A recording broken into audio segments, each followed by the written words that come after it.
Magandang araw po. Narito na po ang magiging lagay ng panahon ngayong araw ng Linggo, April 28, 2024.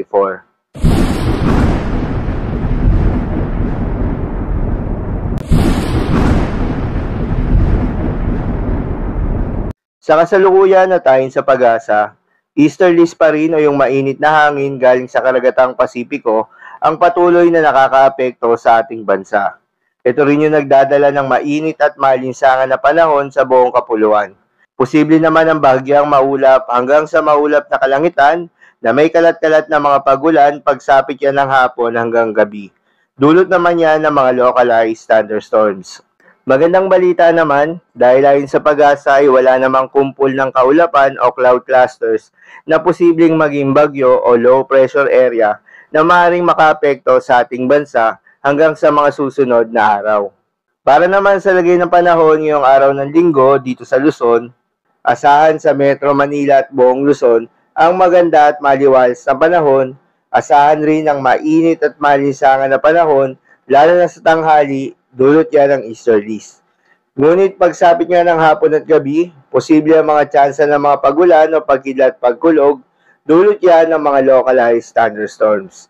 Payo ng pag-asa ay ugaling magdala ng payong o anumang pananggalang sa init ng panahon at panandali ang buhos ng ulan, lalo na sa hapon at gabi.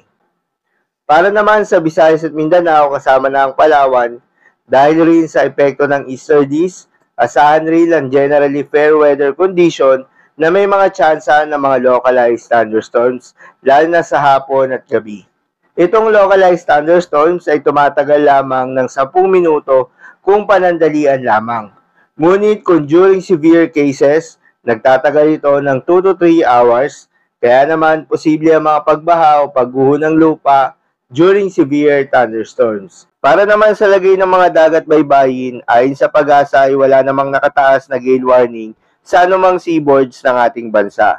Kaya naman malayang makakapamalaot yung mga kababayan nating mangingisda, pati na rin yung may mga maliliit na sasakyang pandagat.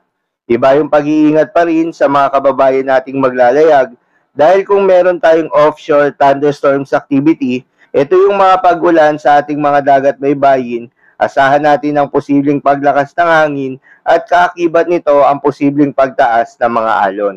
So yun lamang po para sa lagay ng panahon ngayong araw ng Linggo. Keep safe everyone.